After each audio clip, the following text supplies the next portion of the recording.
Right, so I'm outside my house right now. It is beautiful out. I hope you all are enjoying this weather and getting some exercise and playing outside, whether that's riding your bike, going on a walk, taking your dog on a walk, playing basketball, football, anything. I hope you guys are outside enjoying this weather. We are on chapter, what is this now, 12? 13? I lost track now, and these don't say the chapter numbers, but this is called Dream Catching. The big friendly giant put the suitcase on the ground. He bent down so low that his enormous face was close to Sophie's. From now on, we is keeping as still as winky little miceies, he whispered. Sophie nodded. The misty vapor swirled around her and made her cheeks damp and left dewdrops in her hair.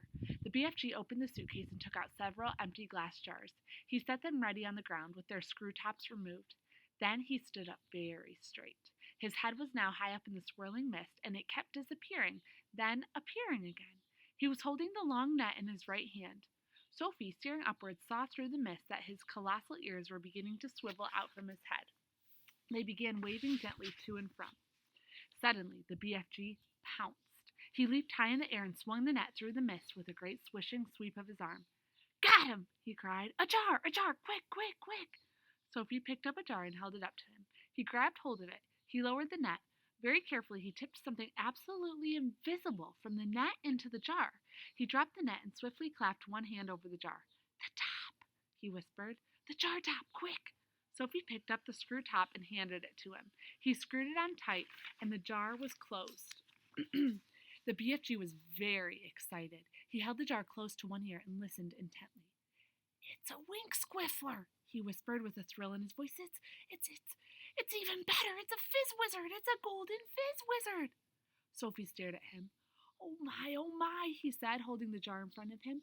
This will be giving some little toddler a very happy night when I is blowing it in. Is it really a good one? Sophie asked. A good one, he cried. It's a golden fizz wizard. It is not often I is getting one of these. He handed the jar to Sophie and said, Please be still as a starfish now. I is thinking there may be a whole swarm of fizz wizards up here today, and do kindly stop breathing. You is terribly noisy down there. I haven't moved a muscle, Sophie said. Then don't, the BFG answered sharply. Once again, he stood up tall in the midst, holding his net as the ready holding his net at the ready.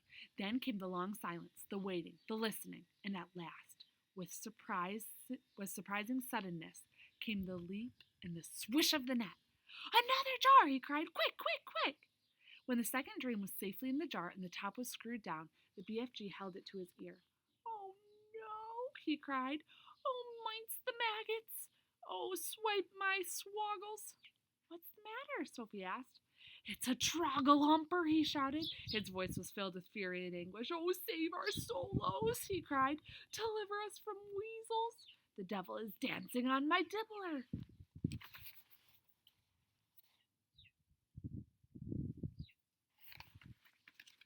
What are you talking about? Sophie said. The BFG was getting more distressed every moment. Oh, bash my eye bones, he cried, waving the jar in the air. I come all this way to get lovely golden dreams, and what is I catching? What are you catching? Sophie said. I is catching a frightsome trogglehopper, he cried. This is a bad, bad dream. It's worse than a bad dream. It is a nightmare. Oh dear, Sophie said. What will you do with that? I is never letting it go, the BFG cried. If I do, then some poor little toddler will be having the most curdle-bloodling time. This one is a real kicksy-boggle-thumper. I is exploding it as soon as I get home. Nightmares are horrible, Sophie said. I had one once, and I woke up sweating all over. With this one, you would be waking up screaming all over, the BFG said. This one would make your teeth stand on end. If this one got into you, your blood would be freezing to icicles and your skin would go creeping across the floor. Is it as bad as that? It's worse, cried the BFG. This is a real wopsy grob switcher. You said it was a trogglehumper, Sophie told him. It is a trogglehumper, cried the exasperated BFG, but it is also a bog thumper and a grob switcher. It is all three riddled into one. Oh, I is so glad I is clutching it tight. Ah, you wicked beastie, you, he cried, holding up the jar and staring into it. Never more is you going to be bunk-doodling the poor little human beanie toddlers. Sophie, who was also staring into the glass jar, cried out, I can see it! There's something in there! Of course there's something in there. Oh my goodness.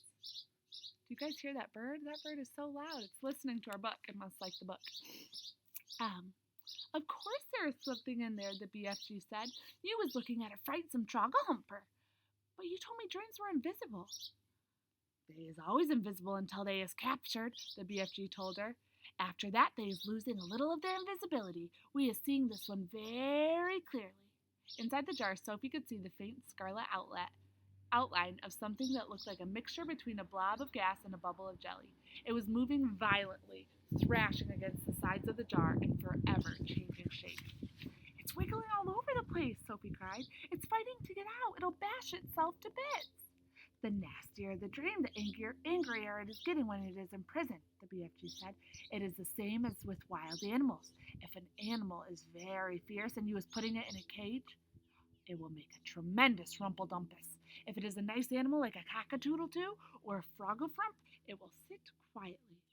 Dreams is exactly the same. This one is a nasty, fierce, garroting nightmare. Just look at him splashing himself against the glass. It is quite frightening, Sophie cried. I would be hating to get this one inside me on a darksome night. So would I. The BFG started putting the bottles back into the suitcase. Is that all? Sophie asked. Are we going? I is so upset by this troggle-humping, bog-thumping, grop switcher, the BFG said, that I is not wishing to go on. Dream catching is finished for today. Soon Sophie was back in the waistcoat pocket, and the BFG was racing home as fast as he could go.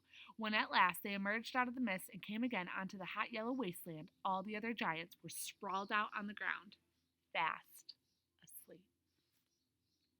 All right, and the next chapter is called A Trogglehumper for the Flesh Lump Eater. Alrighty, well, I hope you guys enjoyed that chapter, and like I said at the beginning, I hope you're doing some schoolwork today, but also going outside and enjoying this weather. I'm starting to get hot with this sweatshirt on. I'm going to have to take this sweatshirt off and get on a t-shirt and enjoy this weather too. All right, see you later.